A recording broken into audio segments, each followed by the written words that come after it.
Hello everyone, welcome to gravity tutorials. और ये हमारी रोटेशनल डायनामिक्स का पार्ट नंबर 8 है। तो इसमें पहला टॉपिक हमें पढ़ना है रेडियस ऑफ गायरेशन। तो चलिए जान लेते हैं कि इसका मीनिंग क्या है रेडियस ऑफ गायरेशन का। अभी नॉर्मल केसेस में जो भी हमने पिछले पार्ट में मोमेंट ऑफ इनर्शिया निकाले थे, वो मोमेंट ऑफ इनर्शिया कैसे ऑब्जेक्ट के लिए था? तो डिस्ट्रीब्यूटेड मास के लिए था। ऐसा मास जो हमें डिस्ट्रीब्यूट करके रखा जाए। अभी इस केस में रेडियस ऑफ गायरेशन का मीनिंग ये हो रहा है, यहाँ पे हम अज्यूम कर रहे हैं कि हम पूरे डिस्ट्रीब्यूट मास को एक पॉइंट मास में कन्वर्ट कर रहे हैं और उस मास को कहां पे रख दे ताकि मोमेंट ऑफ इनर्शिया चेंज ना हो। उसी पॉइंट को हम कह रहे हैं या उसी डिस्टेंस को हम क्या कह रहे हैं? Radius of gyration. तो यहाँ पे एक एग्जांपल के साथ समझ लेते हैं रेडियस ऑफ गायरेशन क्या होता है। तो रेडियस ऑफ गायरेशन हम डिनोट करते हैं के से, और उसको फाइंड करने के लिए फॉर्मूला क्या यूज करेंगे? तो फॉर्मूला ये यूज करेंगे, moment of inertia equals to M K square. ये फॉर्मूला हम इस्तेमाल करेंगे। तो देखो, जैसे एग्जांपल के लिए इस तौर पे समझ लेते हैं, रिंग के लिए, फॉर रिंग। तो हमने प्रीवियस केसेस में पढ़ा था कि रिंग का मोमेंट ऑफ इनर्शिया कितना होता है? तो वो होता है M R square equals to, इसको किससे इक्वेट कर दूंगा? तो एम के स्क्वायर के साथ इक्वेट कर दूंगा, equals to M K square. तो यहाँ पे मुझे दिख रहा है एम स्क्वायर, एम एम तो कैंसिल हो गया। तो इसका मतलब क्या हो रहा है? यहाँ पे मुझे मिल रहा है के की वैल्यू किसके बराबर हो जाए? आर के बराबर हो जाए। और एक रिंग के लिए के इक्वल्स टू आर, आर जो डिस्टेंस होगा यही क्या कहलाएगा? ये कहलाएगा रेडियस ऑफ गायरेशन।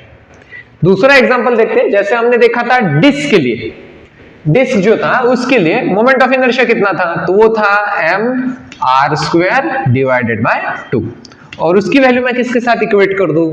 तो उसकी वैल्यू एम के स्क्वायर के साथ इक्वेट कर दूं। एम और एम कैंसिल हो जाएगा। के स्क्वायर की वैल्यू कितनी आ रही? R square divided by 2। के की वैल्यू कितनी आ जाएगी? वो आएगी आर डिवाइडेड बाय रूट 2। तो यहां पे मुझे समझना ये है कि के मतलब क्या है? किस डिस्टेंस में मैं पूरे के पूरे डिस्क को रख दूं ताकि मोमेंट ऑफ इनर्शिया सेम है। तो इनिशियली तो मेरी डिस्क कैसी थी? एक्चुअल डिस्क तो कुछ इस तरह से थी, स्प्रेडेड मास था, पूरा फैला हुआ मास था। ये उसका सेंटर है, समझ लो। अभी इसका रेडियस कितना दे रखा था हमें? आर दे रखा था। ये डिस्टेंस, तो यहां पे मुझे दिख रहा था कि ये सारा मास स्प्रेड हुआ है। मैं क्या करने की कोशिश कर रहा हूं? पूरे डिस्क को समेट के एक छोटे से पॉइंट में कन्वर्ट कर रहा हूं, बहुत छोटे से पॉइंट में, जिसका मास तो सेम होगा पर मोमेंट ऑफ इनर्शिया वो भी चेंज नहीं होना चाहिए। तो यहां पे मैं किस डिस्टेंस पे रख दूं इसको? तो ये सजेस्ट कर रहा है मुझे कि r बाय रूट 2। तो अप्रोक्सीमेटली आप कह सकते हो 70% तक का डिस्टेंस होगा ये। कि कितना डिस्टेंस है? r by root 2। इस डिस्टेंस पे अगर मैं पूरे डिस्क को रख दूं तो उस पॉइंट मास का मोमेंट ऑफ इनर्शिया और ये पूरे डिस्क का मोमेंट ऑफ इनर्शिया क्या होगा? सेम रहेगा। उसी डिस्टेंस को यहाँ पे हम कह रहे हैं radius of gyration. Next topic हमें पढ़ना है थ्योरम ऑफ पैरेलल एक्सिस। अब ये थ्योरम को पढ़ने से पहले एक चीज समझ लेते हैं जिसको हम कहते हैं मोमेंट। तो सीसॉ जैसा इंस्ट्रूमेंट आप लोगों ने अक्सर देखा होगा, पार्क में मिल जाएगा। तो पार्क में आप सीसॉ पे बैठे होंगे और उस सीसॉ में आपने देखा होगा जिस साइड में ज्यादा वेट बैठता है वो साइड क्या होती है? कुछ इस तरह से नीचे चली जाती है। तो इस केस में कोई भी ऑब्जेक्ट को जो रोटेट करने की कोशिश कर रहा है, उसको अगर रोटेट करने से बचाना है तो हमें क्या करना पड़ता है? उसके दोनों साइड के मूवमेंट्स को बैलेंस करना पड़ता है। मूवमेंट्स को बैलेंस करना मतलब क्या? मान लो एक 50 kg वाला आदमी जो इस साइड बैठ गया इस कोने पे, और वो क्या कर रहा है? ऐसे रोटेट करने की कोशिश कर रहे हैं, ये सीसॉ को कुछ ऐसे घुमाने की कोशिश कर रहे हैं। और यहाँ पे जो बैठा होगा वो आदमी क्या करेगा? सीसॉ को कुछ ऐसे घुमाने की कोशिश करेगा। मान लो इस साइड पे कोई हेवी आदमी बैठा है, 100 kg का है। तो 100 kg वाला आदमी, क्या दोनों आदमी सेम डिस्टेंस पे बैठेंगे तो क्या हो जाएगा? क्या ये मेरा सीसॉ बैलेंस होगा क्या? नहीं। तो ये 100 kg वाले की तरफ झुक जाएगा। पर अगर मान लो ये 100 kg वाले को कहीं बीच में लाके बिठा दिया, तब क्या होगा? तो ये वाला मोमेंट, इस साइड वाले आदमी का मोमेंट और इसका मोमेंट क्या हो जाएगा? बैलेंस हो जाएंगे। तो कुछ इस तरह से अगर मोमेंट्स बैलेंस हो रहे होंगे तो क्या होते हैं? वो मोमेंट कैंसिल करते हैं। और उसी का एप्लीकेशन हम यहाँ पे देखेंगे थ्योरम ऑन पैरेलल एक्सिस में। चलो, तो ये थ्योरम में हमें पढ़ना क्या है? तो यहाँ पे हमें एक मास दे रखा है, रैंडम मास है, कोई भी ऑब्जेक्ट हो सकता है। एक ऑब्जेक्ट दे रखा है जिसका मास हमें कैपिटल M दे रखा है, उसके सेंटर ऑफ मास में से एक एक्सिस पास हो रहा है। तो सेंटर ऑफ मास आपको पता है, जिसके अबाउट सारे मास का डिस्ट्रीब्यूशन क्या हो, इक्विटेबल डिस्ट्रीब्यूशन हो। तो सेंटर ऑफ मास में से पास होने वाला एक एक्सिस दे रखा है, उसके अबाउट मोमेंट ऑफ इनर्शिया भी हमें दे रखा है। उसके अबाउट मोमेंट ऑफ इनर्शिया कहता है कि कुछ IC है, कितना है। नेक्स्ट हमें फाइंड क्या करना है, हमें एक दूसरा एक्सिस दिया हुआ है, वो एक्सिस जो है ना ये प्रीवियस एक्सिस से पैरेलल है। तो ये नया एक्सिस है और ये प्रीवियस एक्सिस से क्या है, पैरेलल है। वो एक्सिस जो सेंटर ऑफ मास से पास हो रहा था उससे पैरेलल एक दूसरा एक्सिस दे रखा है। उन दोनों के बीच का डिस्टेंस हमें दे रखा है, कितना डिस्टेंस है, h डिस्टेंस है। बोलता है कि इस एक्सिस के अबाउट हमें मोमेंट ऑफ इनर्शिया फाइंड करना है। तो चलो स्टार्ट करते हैं। पहले तो हमें क्या दे रखा है, इस एक्सिस के अबाउट मोमेंट ऑफ इनर्शिया। तो हमें IC की वैल्यू दे रखी है और ये गिवन वैल्यू होगी आपके क्वेश्चन में। अब इस IC की वैल्यू को हम फाइंड कैसे कर सकते हैं, नॉर्मली मोमेंट ऑफ इनर्शिया कैसे फाइंड कर सकते हैं हम, इंटीग्रेशन ऑफ r² dm, ये हमारा फॉर्मूला होता है। यहाँ पे हम एक रैंडम पॉइंट ढूंढ लिए जिसको हम नाम दे रहे हैं d एक रैंडम पॉइंट है और वो इस एक्सिस से या फिर सेंटर ऑफ मास से कितनी दूरी पे है, तो उसका डिस्टेंस हम देख सकते हैं कितना है, C से लेके D तक, CD। तो इसको मैं क्या कर दूंगा, r² dm मतलब क्या हो जाएगा, CD का स्क्वायर dm। इस चीज को अगर मैं इंटीग्रेट कर दूं तो मुझे क्या मिल जाएगा, IC। ये मेरा गिवन डाटा होगा। उसके बाद नेक्स्ट हमें क्या फाइंड करना है, इस एक्सिस के अबाउट मोमेंट ऑफ इनर्शिया, कौन सा एक्सिस जो O से पास हो रहा है, उसके अबाउट मोमेंट ऑफ इनर्शिया निकालना होता तो क्या करता, तो इसको मैं लिखता कुछ IO और उसकी वैल्यू कितनी आ जाती, इंटीग्रेशन ऑफ, इंटीग्रेट करना है मुझे r² dm, रेडियस क्या ले लूंगा मैं अभी, डिस्टेंस क्या ले लूंगा, O से D तक का डिस्टेंस। तो यहां पे मैं लिखूंगा OD² इंटू dm। इसको सिंप्लीफाई करेंगे और इसके आंसर में हम इसको इंक्लूड करने की कोशिश करेंगे। चलो तो देखते हैं क्या कर सकते हैं। अभी यहाँ पे हमने क्या कर दिया, कंस्ट्रक्शन कर दिया, O से C एक लाइन ज्वाइन कर दी, उसको कुछ एक्सटेंड कर दिया एक n पॉइंट तक, और n पॉइंट से एक परपेंडिकुलर ड्रॉ किया जो कि कहां से पास हो रहा है, D से पास हो रहा है। तो आगे हम क्या करेंगे, इसको अभी पाइथागोरस थ्योरम लगाने की कोशिश करेंगे। तो OD को मैं क्या लिख सकता हूं, OD² equals to ON² plus ND²। तो यहां पे कुछ इस तरह से लिख दिया, equals to integration of ON² plus दूसरा क्या है, ND का स्क्वायर, और इसको ब्रैकेट देके मैं मल्टीप्लाई करूंगा DM से। नेक्स्ट इसको हम क्या करेंगे, इसको और सिंप्लीफाई करने की कोशिश करेंगे। देखो अभी ON² जो है ना, ON को मैं लिखना चाहता हूं OC प्लस CN। तो यहां पे अगर कुछ इस तरह से लिखूं, ON इक्वल्स टू क्या लिखना चाहता हूं मैं, OC प्लस CN। अगर इन दोनों को मैं अगर स्क्वायर कर दूं तो क्या मिलेगा मुझे, ON² इक्वल्स टू, इसका स्क्वायर करेंगे तो क्या मिलेगा, OC² plus 2OC into CN into CN का स्क्वायर प्लस CN का स्क्वायर, ये मिल जाएगा। और यही वैल्यू मैं यहां से डायरेक्टली यहां पे लिख रहा हूं। तो इंटीग्रेशन ऑफ, सब कुछ ब्रैकेट में लिख रहा हूं, OC² plus twice of OC into CN plus CN का square plus ND² into DM, कुछ इस तरह से लिख दिया। अभी यहां से भी अगर हम कोई दो टर्म्स पिकअप करके उनको सिंप्लीफाई करने की कोशिश करेंगे तो करेंगे। देखो क्या है, CN और ND ये मिलके क्या बन रहा है, CN² प्लस ND², क्या हो जाएगा, CD²। तो यहाँ पे देख लेते हैं, CN² प्लस ND², ये क्या हो जाएगा, ये CD का स्क्वायर हो जाएगा। OC, तो OC मतलब क्या है, तो OC इन दो एक्सिस के बीच का डिस्टेंस है, कितना है वो, h डिस्टेंस है, तो उसको हम h पुट कर देंगे। यहाँ पे भी OC लिखा है, उसको भी h पुट कर देंगे। चलो तो इसको लिखते हैं हम integration of h² plus 2h into क्या लिखना है मुझे, CN plus CN² plus ND² कितना होता है, तो उसकी वैल्यू होती है CD का स्क्वायर इंटू DM। सिंप्लीफाई करते हुए यहां तक आ गए। तो यहां पे अभी क्या करते हैं, हर एक टर्म को मैं DM अलग सेपरेट करके इंटीग्रेट करने की कोशिश कर रहा हूं। तो integration of h² DM plus integration of 2h dot cn into dm plus integration of cd square d। तो यहां से मैं क्या देख सकता हूं कि ये टर्म देखो cd स्क्वायर dm, यहां पे हमने लिख चुके हैं cd स्क्वायर dm, ये किसकी वैल्यू है? तो ये moment of inertia about centre of mass, इसकी वैल्यू है, ये यहां पे पुट करेंगे। चलो तो ये वैल्यू क्या आ रही है? तो यहां पे ये वैल्यू पुट कर दूंगा मैं डायरेक्ट, क्या लिखूंगा इसको मैं? I centre of mass. इसको देखो यहां पे मुझे क्या दिख रहा है? Integration of h square dm। h तो कांस्टेंट है, ये दो एक्सिस का बीच का डिस्टेंस क्या है?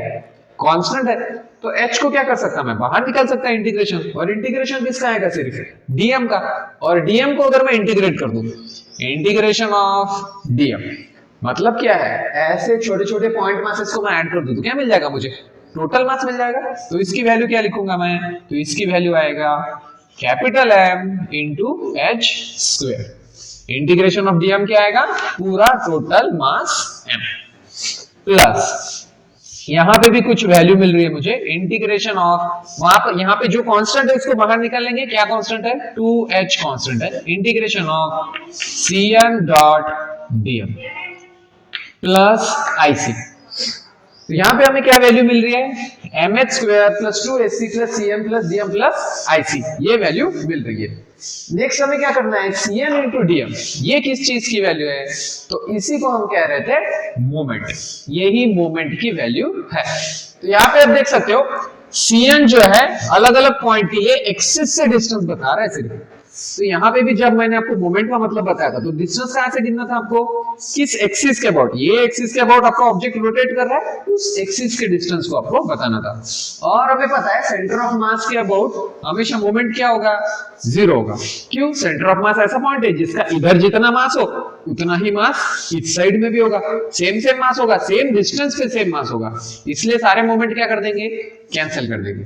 तो इसकी वैल्यू यही है वो मोमेंट, ये वाला एक्चुअली, तो ये पूरी इसकी वैल्यू क्या हो जाएगी? जीरो हो जाएगी, क्योंकि ये मोमेंट कितना हो रहा है? Moment about centre of mass zero होता है। तो फाइनल मुझे क्या मिल जाएगा? तो फाइनल यहाँ पे वैल्यू लिख सकते हो IO इक्वल्स टू, क्या लिखूंगा? तो यहाँ पे IC प्लस ये टर्म क्या है? MH square. प्रीवियस टॉपिक से सिमिलर ही टॉपिक है, थ्योरम ऑफ परपेंडिकुलर एक्सिस, बस थोड़ा सा डिफरेंस है। उस केस में हमने कोई रैंडम ऑब्जेक्ट लिया था जो कैसा था? सॉलिड ऑब्जेक्ट था। इस केस में प्लेन लैमिना है। लैमिना का मतलब समझाने के लिए ये आप बुकलेट देख सकते हो। ये बुकलेट जो है इसका थिकनेस अगर आप मान लो, यहाँ पे फिर भी कुछ थिकनेस है, बहुत कम थिकनेस है, आपको दिख रहा होगा, बहुत पतली सी किताब है। और अगर थिकनेस इसका मान लो अगर जीरो ही हो जाए, बहुत ही कम थिकनेस हो, इतनी कि एकदम निग्लिजिबल, तो उसको हम क्या कहते हैं? उसको हम कहते हैं प्लेन लैमिना या फिर लैमिनार ऑब्जेक्ट। ऐसे ही ऑब्जेक्ट है, यहाँ पे हम उससे रिलेटेड एक थ्योरम पढ़ने की कोशिश कर रहे हैं। तो ये थ्योरम क्या कहता है? Theorem of perpendicular axis. ये थ्योरम में हमने क्या किया है? तो एक प्लेन लैमिनार ऑब्जेक्ट लिया है, पतला सा ऑब्जेक्ट है, और उस ऑब्जेक्ट के तीन एक्सिस हमने ड्रॉ किए। तो पहले इस तरफ कौन सा एक्सिस दिख रहा है आपको? तो इस डायरेक्शन में ये कुछ वाई एक्सिस है, ये वाई एक्सिस है, ये डायरेक्शन में वाई एक्सिस है, और ये बोर्ड से बाहर आ रहा है, ये वाला जो एक्सिस है कुछ इस तरह से, कैसा है? इस तरफ है। ये कौन सा एक्सिस है? तो ये एक्स एक्सिस है। तो इस तरह से हमने नॉर्मली एक्सिस डिनोट किया है, ये एक्स एक्सिस है, ये वाई एक्सिस है, और ये ऑब्जेक्ट के परपेंडिकुलर तीसरा कौन सा एक्सिस है? तो वो है जेड एक्सिस। अब हम तीन एक्सिस के अबाउट मोमेंट ऑफ इनर्शिया को रिलेट करने की कोशिश कर रहे हैं। तो कैसे करेंगे? चलो, तो यहाँ पे अभी मैंने एक पॉइंट ले लिया है। कौन सा पॉइंट है? P point. अब वो पी पॉइंट जो है वो एक्स एक्सिस से आप देख सकते हो कितना दूर है, वाई डिस्टेंस की दूरी पे है। वैसे ही वाई एक्सिस से आप देख सकते हो कितनी दूरी पे है, एक्स डिस्टेंस की दूरी पे उसको रखा गया है। ठीक है, तो यहाँ पे हम उनके मोमेंट ऑफ इनर्शिया निकाल लेते हैं अलग अलग एक्सिस के अबाउट। तो अगर पहले मैं निकालूं, जैसे मैंने निकाल दिया यहाँ में आई एक्स का मतलब क्या होगा? तो इंटीग्रेशन ऑफ ऐसे सारे डिस्टेंस ऐड करने पड़ेंगे मुझे। कौन से डिस्टेंस? एक्स एक्सिस से जो डिस्टेंस होंगे, क्योंकि मेरा एक्स एक्सिस ऐसा था और मेरा ऑब्जेक्ट कैसे घूमेगा एक्स एक्सिस के अबाउट? कुछ इस तरह से घूम सकता है। तो एक्स एक्सिस के अबाउट ये सारे डिस्टेंस, कौन सा पॉइंट? P पॉइंट के डिस्टेंस, ऐसे सारे P पॉइंट के डिस्टेंसेस मैं ऐड कर दूंगा, तो क्या बोलेंगे उसको हम, डिस्टेंस कितना होगा y। तो यहां पे मैं लिखूंगा Ix equals to y square dm। इस तरह से मैंने Ix लिख दिया। वैसे ही Iy, moment of inertia about y axis, उसको कैसे लिख सकता हूं मैं, तो यहां से मुझे y एक्सिस से डिस्टेंस देखने पड़ेंगे। ये मेरा y एक्सिस है, इसके अबाउट मेरा ऑब्जेक्ट ऐसे घूम सकता है, उसके अबाउट डिस्टेंस कितना होगा, तो उसके अबाउट डिस्टेंस मुझे पता चल रहा है x डिस्टेंस है कुछ। तो यहां पे इस केस में Iy की वैल्यू कितनी लिख दूंगा मैं, integration of x square dm। इस तरह से लिख दिया मैंने, ठीक है। अब नेक्स्ट मुझे बताना है z एक्सिस। अभी देखो ये जो P पॉइंट है ये कितनी दूरी पे था, y एक्सिस से x की दूरी पे था, x एक्सिस से y की दूरी पे था। अब मुझे बताओ z एक्सिस से कितनी दूरी पे होगा। तो z एक्सिस से दूरी फाइंड करने के लिए मुझे क्या करना पड़ेगा, पाइथागोरस थ्योरम, क्योंकि ये तीनों एक्सिस कैसे थे, परपेंडिकुलर थे। तो यहां पे दूरी फाइंड करने के लिए मुझे this square plus this square, अब ये दिखने में परपेंडिकुलर नहीं लग रहे, पर ये तीनों एक्सिस कैसे है, म्यूचुअली परपेंडिकुलर है, क्योंकि x एक्सिस इधर है, y एक्सिस इधर है और z एक्सिस कैसा है, ऐसा है। तो ये तीनों एक्सिस परपेंडिकुलर है, इसलिए हम क्या करेंगे, पाइथागोरस थ्योरम लगाएंगे। तो ये वाला डिस्टेंस जो होगा वो क्या होगा, इसका स्क्वायर प्लस इसका स्क्वायर, OP स्क्वायर जो होगा वो कितना होगा, तो यहां पे ये वाला distance y square plus x square. तो यहां पे पहले तो मैं बता देता हूं IZ, इसकी वैल्यू कितनी हो जाएगी, इंटीग्रेशन ऑफ, डिस्टेंस कैसे बताऊंगा, ये डिस्टेंस z एक्सिस से ये P पॉइंट का डिस्टेंस कितना है, OP। तो इसको मैंने लिख दिया कुछ OP का स्क्वायर इंटू dm, कुछ इस तरह से मैंने लिख दिया। अब मुझे क्या करना है, OP स्क्वायर को स्प्लिट करना है, किसका यूज करके, पाइथागोरस थ्योरम का। तो OP स्क्वायर कितना हो जाएगा, इंटीग्रेशन ऑफ OP स्क्वायर किससे बना है, तो x square plus y square. तो इसको मैं कुछ इस तरह से लिखूंगा, x square plus y square into dm।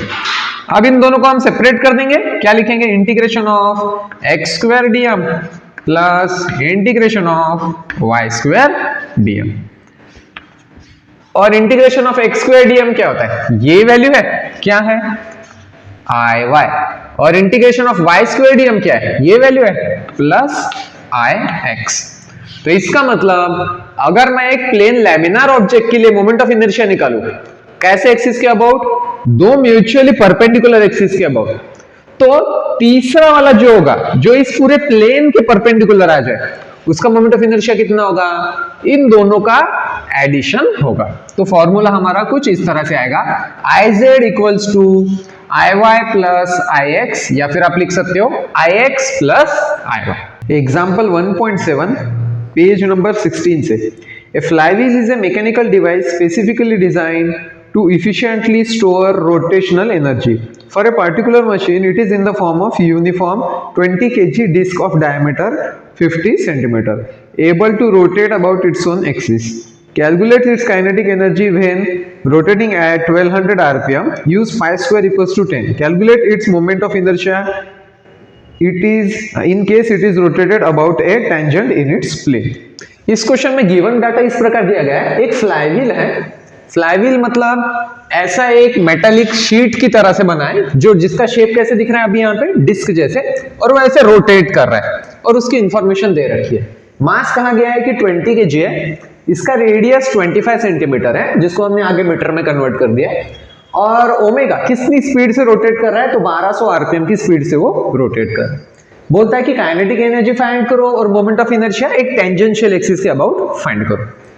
यहाँ पे हमें यूज ये करना है, पाई स्क्वायर की वैल्यू हम सेफली 10 लेके चल सकते हैं। चलो, तो इसके लिए हम काइनेटिक एनर्जी पहला पार्ट कैसे कैलकुलेट करेंगे, तो काइनेटिक एनर्जी का फॉर्मूला हमें पता है, क्या होता है रोटेशन में, हाफ आई ओमेगा स्क्वायर, ये फॉर्मूला होता है। तो उसके लिए एक चीज की जरूरत पड़ेगी, वो क्या होगा, moment of inertia. Moment of inertia find करने से पहले हम इन चीजों को सिंप्लीफाई कर लेते हैं। जैसे रेडियस को मैंने डायरेक्टली यहाँ पे मीटर में लिख दिया है, यहाँ पे हम ओमेगा को भी रेडियंस पर सेकंड में लिखेंगे। तो रेडियंस पर सेकंड में लिखने के लिए क्या करूं, तो 1200 को मैं क्या कर दूंगा, पहले तो एक सेकंड में कितने बार रोटेशन होंगे वो बता देता हूं। तो ये तो रोटेशन पर मिनट है, 60 से डिवाइड कर दूंगा तो क्या आ जाएगा, रोटेशन पर सेकंड आ गया। अब एक रोटेशन मतलब कितना होता है, तो एक रोटेशन का मतलब होता है 2 पाई रेडियंस।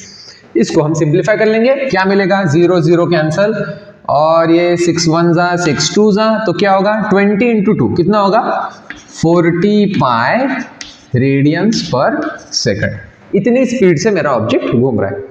फॉर्मूला कौन सा लगाओ काइनेटिक एनर्जी के लिए, kinetic energy equals to half I omega square. और यहां पे मुझे क्या निकालना पड़ेगा, ओमेगा की वैल्यू तो डायरेक्ट पुट कर सकते हैं, आई चाहिए। मोमेंट ऑफ इनर्शिया मुझे निकालना है, आई निकालना है किसके लिए, एक डिस्क शेप चीज के लिए, डिस्क शेप ऑब्जेक्ट के लिए कितना होता है उसके लिए, तो हाफ एम आर स्क्वायर। तो इसकी वैल्यू हम पुट करेंगे हाफ, मास कितना है ऑब्जेक्ट का, तो मास है 20 इंटू रेडियस कितना है, तो रेडियस है 25 डिवाइडेड बाय 100 इसका स्क्वायर। तो ये 1 जा ये 10 जा, कुछ इस तरह से लिखेंगे 10 into 25 square divided bye 100 square. ये वैल्यू हम यहाँ पे पुट करेंगे। तो काइनेटिक एनर्जी की वैल्यू कितनी हो जाएंगी, तो half into I, moment of inertia कितना निकाला हमने, हाँ तो 10 into 25 into 25 divided by 100 into 100 और इंटू ओमेगा स्क्वायर मतलब कितना होगा, तो 40 स्क्वायर इंटू पाई का स्क्वायर कितना हो जाएगा, तो वो डायरेक्टली हम 10 ये वैल्यू ले लेते हैं। तो यहाँ पे हमने ये बस कैलकुलेशंस हमें सिंप्लीफाई करने और हमारा आंसर डायरेक्टली आ जाएगा। अभी 4 इंटू 25 कितना होता है, तो इन चीजों को हम सेपरेट करते हैं, सिर्फ हाफ इंटू 10 मैंने जैसे कि वैसे लिखा, 4 इंटू 25 कितना होगा, तो 4 इंटू 25 100 होगा, वापस से 25 इंटू 4 कितना होगा, वो भी 100 होगा। और यहाँ पे क्या बच जाएगा, तो ये 10 का स्क्वायर बचेगा, इनटू 10 स्क्वायर इंटू 10 और डिवाइड किससे करना है 100 इंटू 100। ये और ये कैंसल, ये और ये कैंसल, क्या मिल रहा है मुझे, यहाँ पे ये वैल्यू आ रही है 100 इंटू 10 कितना हो जाएगा 1000 और 1000 इंटू 10 कितना होगा 10,000, 10,000 का आधा करेंगे तो ये वैल्यू आएगी 5000 और इसका आंसर किस में आएगा, जूल्स में। क्वेश्चन के सेकंड पार्ट में हमें मोमेंट ऑफ इनर्शिया निकालना है, ये टेंजेंशियल एक्सिस के अबाउट। तो इस एक्सिस को मैंने कुछ नाम दे दिया है, क्या नाम दिया है, आई टी, टेंजेंशियल एक्सिस है इसलिए टी नाम दे दिया है। तो यहाँ पे हम कौन से थ्योरम लगाएंगे, दोनों थ्योरम लगेंगे, पैरेलल एक्सिस थ्योरम और परपेंडिकुलर एक्सिस थ्योरम। चलो तो दोनों थ्योरम हम कैसे अप्लाई करेंगे, तो अभी यहाँ पे हम क्या करेंगे, पहले तो डिसाइड करेंगे आईजेड की वैल्यू। ये ऐसा एक्सिस है तो हमारा परपेंडिकुलर एक्सिस थ्योरम क्या कहता है कि अगर एक प्लेन लैमिना के लिए, तो ये लैमिना भी है क्योंकि पतला सा ऑब्जेक्ट है, इसके लिए मोमेंट ऑफ इनर्शिया इस एक्सिस के अबाउट और इस एक्सिस के अबाउट, इन दोनों को अगर मैं ऐड कर दूं तो क्या मिलेगा, आईजेड के बराबर मिलेगा। तो इसको अपन लिखते हैं by perpendicular axis theorem. Perpendicular axis theorem से क्या लिख सकते हैं, IZ equals to I X plus I Y. पर यहाँ पे हमें देख के ये भी पता चल रहा है, सिमेट्री से कह सकते हैं हम आई एक्स की वैल्यू आई वाई के बराबर होगी, क्योंकि जितनी यहाँ पे इस एक्सिस के अबाउट पलटाने में दिक्कत होगी उतनी ही इस एक्सिस के अबाउट पलटाने में दिक्कत होगी। वो कैसे बोल रहे हैं हम, सिमेट्री से। तो यहाँ पे हम लिख रहे हैं कि आई एक्स किसके बराबर है, आई वाई के बराबर है। तो यहां से हम लिख सकते हैं कि आई जेड इसकी वैल्यू किसके बराबर होगी, 2 टाइम्स ऑफ आई वाई के बराबर, या फिर आई वाई कितना हो जाएगा, तो आई वाई हो जाएगा 1/2 इंटू आई जेड। इसकी वैल्यू हमें पता है तो इसको हम यूज करेंगे। नेक्स्ट आई टी अगर मुझे निकालना है इस एक्सिस के अबाउट, तो ये वाला आई वाई तो एक्सिस सेंटर ऑफ मास से पास हो रहा है और ये कौन सा एक्सिस है, तो ये ऐसा एक्सिस है जो इसके पैरेलल है और कुछ डिस्टेंस पे है। कितना डिस्टेंस है, r डिस्टेंस पे रखा हुआ है। तो इस केस में कौन सा थ्योरम लगाएंगे अपन, तो parallel axis theorem. By parallel axis theorem, इससे हम क्या कहेंगे, आई टी इक्वल्स टू कितना होगा, I Z sorry I Y plus M R square. बस इसकी वैल्यू हम पुट करने हैं हमें और कैलकुलेशंस करने। तो यहां पे मैं लिखूंगा आई टी की वैल्यू कितनी हो जाएगी, तो 1/2 I Z, 1/2 into I Z. I Z हमें पता है कितना होता है इस एक्सिस के अबाउट डिस्क के लिए, तो वो होता है 1/2 M R square plus M R square. तो ये कितना है 1/4, 1/4 प्लस 1 कितना होगा, तो इसकी वैल्यू आएगी 5/4 एम आर स्क्वायर। और यहाँ पे हम क्या करेंगे, तो इसके वैल्यूज पुट करेंगे, तो 5/4 जैसे के वैसे रख दिया, इनटू मास कितना है, तो मास 20 kg, ये 1 जा ये 5 जा, इनटू आर स्क्वायर मतलब 25/100 इसका स्क्वायर। बस आखिरी पार्ट में हमें कैलकुलेशंस करने हैं और इसकी वैल्यू आएगी कुछ 1.5625, यूनिट क्या होगा, तो केजी मीटर स्क्वायर। तो इस तरह से हमने यहाँ पे ये 8 पार्ट हमारे यहाँ पे कंप्लीट कर दे ये क्वेश्चन के साथ, और इसके नेक्स्ट पार्ट में हम एंगुलर मोमेंटम और टॉर्क के बारे में स्टडी करेंगे। Thank you everyone.